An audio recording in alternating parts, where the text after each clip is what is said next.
안녕하세요. 뻔뻔한북독바입니다. 구독과 좋아요, 알림 설정, 회원가입 부탁드리겠습니다.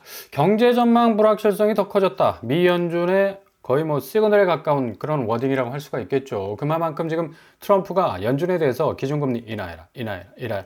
무슨 주술을 외우듯이 계속적으로 조인트 까면서 굉장히 기준금리 인하에 대한 어떤 급박성에 가까운 그런 신호를 보여주셨음에도 불구하고 연준이 이를 거부했습니다. 거의 독립적인 길을 가는 거죠. 그러니까 트럼프가 가는 길과 연준에 가는 길은 거의 평행선처럼 각자가 지향하는 어떤 방향이 달라진 걸 볼 수가 있어요.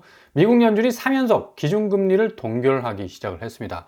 그만큼 지금 금리 상황이 여의치 않다라는 얘기고, 이렇게 되면 4.25에서 4.50% 계속적으로 지금 보합세로 금리가 딱 묶여 있는데, 관세 영향 때문에 스태그플레이션이라는 엄청난 이 쓰나미가 몰려올 수도 있다라는 그런 자본시장의 위기감을 그대로 반영을 한 거고요. 일단 미국 경제는 견조하다라는 평가가 있지만은, 그러나 실질적으로 관세의 어떤 드라이브가 계속적으로 강공 드라이브로 가게 된다면 이런 어떤 견조한 경제 시스템도 무너질 가능성이 많다라는 어떤 연준의 자체 판단이 있었던 것 같습니다. 트럼프 압박에도 독립적 통화 정책 결정을 한 것으로 그렇게 평가를 받고 있는데, 일단 제롬 파월 입장에서는 무엇보다도 이 기준금리 입장에 대해서는 상당히 견고한 그런 스탠스를 유지하고 있다. 대통령 입장에서는 경기 부양을 위해서 계속적으로 기준금리 인하 쪽으로 가야 하는 그런 어떤 급박한 상황에 몰려 있음에도 불구하고 원칙적으로 가고 있다는 것을 고스란히 보여주고 있다는 얘기죠. 일단 가장 큰 우려, 불확실성, 경제 부분에 있어서 지금 현재 진행형이 중요한 것이 아니라 앞으로 경제가 어떤 방향으로 진행이 될 것인가에 대한 어떤 잠재성, 기대치, 이런 어떤 이모저모의 이 경제 이 전망 부분들이 흔들흔들거리고 있기 때문에 불확실성이 가장 자본시장을 좀 잠식하는 어떤 악재, 또 변수가 될 수 있는 그런 요소들이 아니겠습니까? 그 일례로 실업률과 인플레이션 더 높아질 위험이 커졌다라고 이렇게 평가를 했고요. 일단 인플레이션을 2%로 유지한다는 목표는 변함없는, 흔들림 없는, 거의 정설에 가까운 그런 어떤 기준치로 딱 픽스를 한 그런 모양새를 가지고 있는데, 이 양대 목표를 동시에 달성하기가 어려워졌다. 그만큼 고용도 좋아져야 되고 인플레이션도 어느 정도 통제 가능한 수준에 들어와야 되는데, 이게 연준 입장에서는 도저히 불가능하다는 그런 손사래를 치고 있다는 얘기죠. 그러니까 트럼프 입장에서는 이런 어떤 미 연준의 아주 강경한 이 스탠스가 불만인 거야.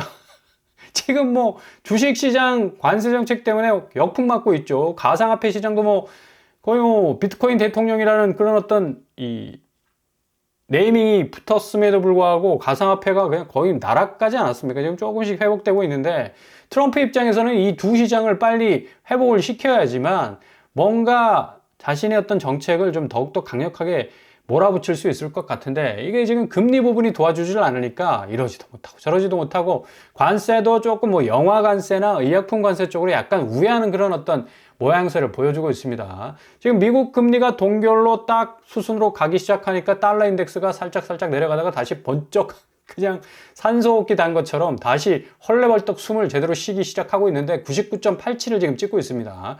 1300원대가 깨질 수도 있다라는 환율에 대한 어떤 전망치가 다시 화들짝 놀라서 다시 말달리기를 뜨그득 하고 있는데, 이러다가 다시 1400원 분명히 또 올라설 그런 어떤 날이 온다는 얘기죠.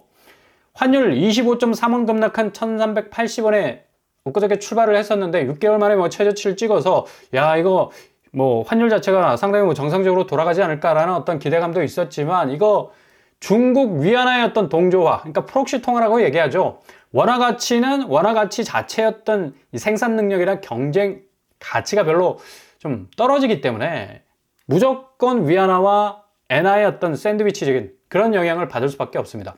위안화 같은 경우는 지금 평가 절하, 그러니까 위안화 가치를 좀 스스로 깎아내려서 관세 장벽을 돌파하려는 우회로를 마련하려고 했지만, 이게 계속적인 어떤 이 관세 전쟁에서 환율 전쟁으로 지금 불이 옮겨오는 상황이라서 니들 통화 가치 좀 올려, 우리 달러 가치 좀 낮출게, 그래서 미국이 수출의 어떤 판로를 뚫으려는 그런 어떤 이 협상 테이블 상의 어떤 진행 상황이 계속해서 전개가 되고 있지 않습니까? 그래서 중국도 평가절상, 엔화도 평가절상 되기 때문에 원화 가치도 다시 올라갈 수밖에 없었는데, 이게 지금 기준금리가 딱 동결이 되다 보니까 다시 이게 역전이 되고 있다는 얘기입니다.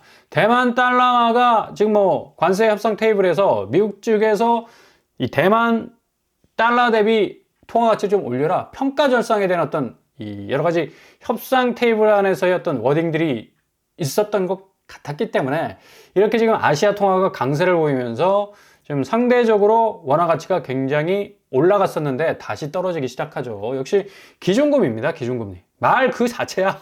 기준금리. 미국이 달러가 모든 금리의 기준이 될 수밖에 없기 때문에 지금 연준이 딱 쥐고 있어요. 돈줄을 쥐고 있기 때문에 이거 뭐 어찌됐든 간에 금리는 전반적으로 다시 유턴할 가능성이 높다. 그런 어떤 전망을 나타낼 수가 있겠고요. 뭐 이런 상황에서 지금 국내 이 경기 침체와 더불어서 자본시장의 자금의 흐름도 좋지 못한 상황에 있습니다. 지금 보험사들이 난리가 났죠. 특별히 지금 대기업에서 지금 운영하고 있는 롯데손해보험이 900억 원 규모 후순위 채권 발행 불허가 떨어졌습니다. 야, 이렇게 되면 이 롯데손해보험에 대한 어떤 건전성에 대해서 금감원이 의심의 눈초리를 뜨고 딱 현미경을 들이대고 돋보기를 들이대고 쳐다보고 있다는 얘기인데, 뭐 이유 단순합니다. 재무 상황이 건전치 못해서 후순위 채권 발행 불허했습니다. 이렇게 되면 굉장히 손해보험사 입장에서는 자금 압박을 느낄 수밖에 없는 거고요. 후순위채 조기 상환을 연기를 할 수밖에 없는 그런 상황으로 가고 있는데, 지금 킥스라고 해서 자사의 지급 여력 비율, 그러니까 자기 돈으로 또 빚을 또 뭐 여러 가지 채무 상황을 맞다이 깔 수 있는, 그러니까 갚아낼 수 있는 지급 여력 비율, 킥스가 150%가 기준인데 이게 아래로 살짝 떨어졌다는 얘기예요. 그러니까 롯데같이 자금력이 빵빵한 대기업의 그런 어떤 자회사라고 할 수 있는 롯데손보가 이런 어떤 이 좀 수모를 당하고 있는 건데, 뭐 앞으로 어떻게 진행이 될지 900억 원 규모의 후순위채 조기상환권 행사를 늦추기로 함으로 말미암아 지금 지급 여력 비율 등의 빨간불이 반짝반짝 지금 들어오고 있다는 얘기인데, 이거 지금 롯데손보가 이 정도면 지금 150% 킥스 비율을 밑도는 다른 보험사들은 거의 그냥 박살나게 생겼습니다. 롯데손보의 작년 말 킥스 비율이 154.59%, 거의 뭐 턱걸이 수준 해가지고 150%를 넘어섰는데 이게 지금 150% 밑으로 내려왔다는 거야. 당연히 건전성에 문제가 생길 수밖에 없는 거고, 이거 지금 중요한 건 2023년 이 연말 즈음에 흥국생명 콜옵션 사태가 비슷하게 일어났었어요. 여기도 좀 자금 상황이 좀 여의치 못해서 상당히 좀 어려웠었는데, 이게 지금 신용 등급이 낮은 회사채로까지 여파가 충분히 번질 수가 있습니다. 이렇게 자금력이 빵빵한 이 롯데 같은 경우, 또 흥국생명 같은 경우도 지금 콜옵션 사태를 지금 맞이하는 그런 어떤 상황에 이르렀는데, 이거 전체적으로 손보, 그러니까 손해보험 회사에 대한 어떤 이 자본 여력의 어떤 비율들이 상당히 지금 의심의 눈초리를 뜨고 쳐다볼 수밖에 없는 거고, 여기 가입하신 분들 좀 잘 필터링을 하셔야 되겠습니다. 흥국생명이 2023년 하반기 발생한 콜옵션 사태를 1,600억 원 후순위채 상환하면서 좀 위기를 넘겼지만, 이거 레고랜드, 흥국생명, 태영건설까지 막 계속적으로 2024년까지 중하반기까지 이어지는 어떤 건전성의 문제가 계속적으로 이어졌는데, 지금 롯데손보가 이런 사태를 맞이했다는 것 자체가 좀 충격적인 어떤 자본시장의 위기감을 느낄 수 있는 그런 충분한 여지가 있고요. MG손해보험도 지금 난리 난 지가 지금 두세 달 넘어가고 있지 않습니까? 지금 가입자를 계약 이전에서, 그러니까 감액 이전을 한다는 얘기예요. 그만큼 가입액을 줄여서 넘기겠다는 건데, 이거 고스란히 지금 여기에 가입한 사람들이 피해를 볼 가능성이 높습니다. 기존 어떤 보험사에서 MG손해보험의 이 자산의 불건전성을 떠안기가 너무 부담스러우니까 보험계약의 보상 범위를 축소해서 감액 이전하는 방향으로 뭐 넘기겠다는 얘기인데, 이거 고스란히 지금 보험계약자가 MG손해보험 같은 경우는 124만 명인데 피해 규모액만 해도 1,756억 원, 거의 1,800억 정도가 터질 수 있는 그런 내관이 될 수가 있다는 얘기예요. 이런 어떤 리스크가 있는데 감액 이전 처방 과연 가능할까라는 그런 물음표가 뜰 수밖에 없는 거고요. 이러다 보니까 지금 고스란히 이 자본시장의 위기는 건설사 투자 위기까지 지금 이어지고 있고, 건설사도 지금 자금난 때문에 지금 난리 났지 않았습니까? 차라리 뭐 집 안 지을래요. 현장에서 아니 집을 지어야 될 건설사들이 지금 수익률이 딸리기 시작하니까 아니 나 안 짓겠대, 배째래. 아니 90% 넘어선 원가율의 건설사 폐업이 지금 속출하는 바람, 아예 그냥 사업장 문을 닫고 있다는 얘기죠. 그만큼 지금 공사비가 계속해서 공사비 올라가서 분양가 올라가니까 분양 성적이 뚝 떨어져. 이러다 보니까 미분양, 악성 미분양, 그냥 잔여 물량으로 분양하자마자 나오기 시작하니까 그 잔여 물량도 제대로 안 털려요, 요새는. 워낙에 분양가가 고점에 있다 보니까 사람들이 선뜻 살려고 하나. 지금 전체적으로 부동산 집값 자체가 지금 하향화되고 있는 추세에서 내가 이 고점에 물렸다가 무슨 봉변을 당하려고. 이러다 보니까 지금 재건축 단지도 노원구 상계주공 5단지 GS건설 전격적으로 계약을 해지하지 않았습니까? 그만큼 지금 수지 타산이 안 맞다라는 얘기고 지금 발을 동동 구르고 있어요. 상계주공 5단지 재건축 사업단지 시공사를 아직도 구하지 못하고 있는 그런 실정인데 이거 분기별 건설기성 전년동기 대비 증감률을 보면 거의 수직 하강하고 있잖아요. 이거 거의 무슨 번지 점프하는 것도 아니고 완전히 마이너스 20.7을 지금 찍고 있는데 이러다가 지금 우리나라가 거의 20% 내수를 담당하는 게 지금 건설 경기입니다. 이 건설 경기 자체가 지금 살아나지 못하고 있다는 자체가 그만큼 부동산 시장 자체가 그동안 왜곡되어 왔고 가치 자체가 너무 거품이 끼었잖아. 그러니까 이런 와중에 PF 자기 자본 10% 내외로 사업을 진행을 했으니 이게 사업이 제대로 진행이 되겠냐고. 거의 파산, 폐업, PF 위기가 더욱더 계속적으로 일어날 수밖에 없는 거고요. 이러다 보니까 건설 생산이 27년 만에 최대의 감소를 지금 찍고 있는 그런 상황 속에 처해 있습니다. PF 줄 소송 대란도 지금 터지고 있고요. 책임준공 소송이 지금 폭증을 하고 있는데 건설 경기 악화로 공사가 딱 스탑이 되거나 지연되는 프로젝트 파이낸싱 PF 사업장이 속출하면서 1년간 투자자가 소송을 통해서 청구한 손해배상액이 얼마인 줄 아십니까? 3,400억. 와, 이거 그냥 못 받을 수 있는 돈이야. 그냥 날아갈 수 있는 돈이라고. 3천억 이상 자체가 지금 현장에서 그냥 일순간에 순삭될 수 있는 이렇게 돈을 날리게 되면 결국 여기에 물려있는 건 제2금융권, 또 1금융권, PF에 투자한 증권사, 보험사, 대부분의 어떤 금융사들이 여기에 물려있는데 그냥 완전히 돈 날리게 생겼다는 얘기입니다.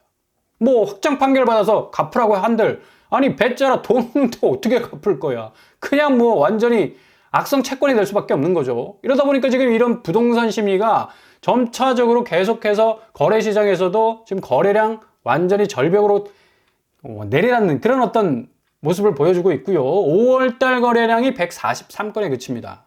3월달이 9,700건, 4월달이 3,000건 선으로 내려섰다가 5월달에는 지금 5월 중순으로 향해서 지금 가고 있는데 143건에 그칩니다. 그러니까 그 정도로 지금 부동산 시장이 심각하다는 얘기예요. 그러니까 부동산 컨트롤 타워가 지금 부재이기 때문에 빠른 시일 내에 강력한 부동산 정책이 필요하다는 얘기죠. 뭔가 드라이브를 걸 수 있는 확실한 이 모티베이션, 동기가 필요하다라고 말씀을 드릴 수가 있겠고요. 이러다 보니까 서울원 아이파크, 서울에서 분양을 해도 3차로 지금 돌리고 있어요. 무슨 일을. 지금 분양가가 18억 정도 하는데 이걸 어떻게, 아니, 무슨 170제곱은 31억이야. 누구의 애 이름이야, 이거? 이거 대출 받아가지고 이거 어떻게 감당합니까? 분양가를 18억 이상, 20억 되는데. 그리고 여기 노원구야, 노원구. 아니, 눈을 씻고 봐도 노원구네. 아니, 난 강남구인 줄 알았어. 18억에서 31억까지 하는. 야, 이러다 보니까 이거 천정부지로 오르는 분양가가 감당이 안 된다는 거지. 그리고 에비뉴 청계도 지금 10차입니다, 10차. 거의 한두 자리 경쟁률밖에 안 나오고 있고요. 이편한 세상 제천. 지방인데 여기 당연히 세모표 뜨죠. 미달 날 수밖에 없는 거고. 아크로베스티니움 여기 안양에 있는 곳인데도 두 자리 숫자밖에 안 나오고 있고요. 연신내 양우 내안의 퍼스트 여기도 서울인데 8차 정도 지금 돌리고 있다니. 그 정도로 지금 잔여 물량 털어내기 위해서 어마무시 지금 건설사들이 노력하고 있지만 기본 이 수익률이 떨어지다 보니까 건설사들이 이제 아파트는 손을 떼기 시작했다. 이거 공급이 굉장히 줄어들 수 있는 또 여지가 될 수가 있기 때문에 집값 자체가 상당히 좀 불안해질 수 있는 요소는 있습니다. 그러나 지금 구축 시장에 물량이 많이 터져 나오기 있기 때문에 구축의 이 가격 조정세가 어느 정도로 진행이 되느냐에 따라서 이 공급의 추이는 좀 달라질 수가 있겠습니다. 그래서 늘 말씀드리는 게 무슨 일 노리시라, 공공분양 노리시라, 분양가 상한제 노리시라 말씀을 드리고 있죠. 이런 어떤 좀 혼조스레 보이는 부동산 시장에서는 틈새가 분명히 있습니다. 강동구에서 나오는 무슨 이줍줍 여기 4채 정도 나온다고 그래요. 고독 아르테온 강동구에서 고독지구에서 대장단지 아닙니까? 2020년에 입주를 시작한 신축 아파트입니다. 여기 초기 분양가가 굉장히 매력적이죠. 5구제곱이 거의 뭐 6억대, 84제곱이 한 7, 8억대로 분양을 했었는데 지금 5구제곱이 15억 정도 하고요. 거의 10억 정도 올랐죠. 그리고 전세가가 7억 5천 정도 되니까 전세보증금으로 분양가를 쳐낼 수 있는 그런 어떤 메리트가 충분히 있을 수 있겠고, 지금 뭐 30평대는 18억, 거의 또 11억, 12억 정도 올랐어요. 그 정도로 고속지구에서 뭐 어마무시한 규모를 가지고 있는 4,000세대가 넘잖아요. 이게 뭐 공룡 같은 아파트인데 여기서 무려 4채 정도의 무순위 집집이 나온다는 소식이 전해지고 있기 때문에 여기도 모집 공고가 나오면 빠르게 업로드 해드리겠습니다. 일단 잘 지켜보실 필요가 있고, 여기 전세보증금이 8억 8천 정도 되니까 충분히 또 분양대금하고 좀 맞닿아 깔 수 있는, 어느 정도 수위를 좀 조절할 수 있는 그런 여지가 충분히 있을 수 있겠다고 말씀을 드릴 수가 있습니다. 아무튼 오늘 새벽에 미국의 기준금리 동결, 한국은행 역시 영향을 받을 수밖에 없겠고, 충분한 어떤 지점까지 기준금리를 내릴 거라는 이창용 총재의 발언도 있었지만, 글쎄요. 지금 미국이 금리를 만만치 않게 지금 붙잡고 있기 때문에 금리 상황은 계속적으로 좀 압박감을 느낄 수밖에 없겠다. 그리고 더불어서 보험사 파산과 이 건전성 위기, 금융시장에 상당한 어떤 후폭풍이 될 가능성이 높겠고, 뭐 맞물려서 건설 투자와 공급 부족으로 인한 이 분양가 더욱더 치솟는 상황, 확실한 부동산 정책이 지금 필요한 시점인 것 같습니다. 이런 어떤 위기 속에서도 무주택자에게는 그래도 반대적 기회가 많을 것이다. 일단 공공분양 많이 늘어날 것 같고요. 임대도 굉장히 우습게 볼 일이 아니에요. 이렇게 고점의 분양가가 나올 때는 안정적 임대 환경에 딱 눌러 앉으면서 기회를 노리시는 게 가장 현명한 겁니다. 그리고 여러모로 나오는 어떤 모기지 주택들, 또 뭐 지분 적립식, 또 뭐 여러모로 나오는 초기 비용을 확실하게 줄일 수 있는 그런 어떤 시스템, 뭐 관심을 가지신다면 좋은 기회를 맞이하실 수 있을 겁니다.